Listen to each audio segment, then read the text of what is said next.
Masyarakat di Gampung Cot Semanto, Kecamatan Babahrot, Kabupaten Aceh Barat Daya melakukan metode pertanian ramah lingkungan, yakni pemanfaatan mulsa tanpa olah tanah atau MTOT untuk meningkatkan hasil panen.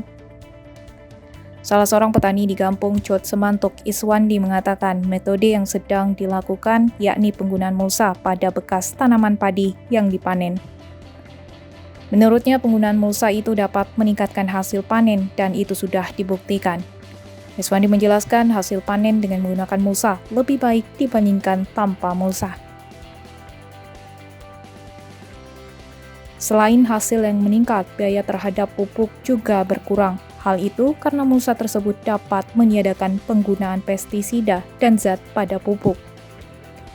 Sementara itu, fasilitator Veld Indonesia di Provinsi Aceh, Marzuki, menyebutkan kegiatan ini merupakan program dari Udara Bersih Indonesia yang menjawab pertanyaan masyarakat selama ini terkait dengan larangan pembakaran lahan pertanian.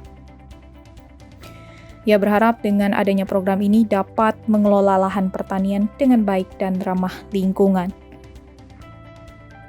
Marzuki juga menyebutkan bahwa kegiatan ini sudah dimulai sejak tahun 2020 dengan tahap awal yang dilakukan, yakni dengan cara melakukan sosialisasi kepada para petani, pelatihan hingga dengan metode praktek ke lapangan. Menurut Marzuki, program dengan metode MTOT juga sudah dibandingkan dengan metode biasa, yakni konvensional, dan hasilnya jauh lebih signifikan.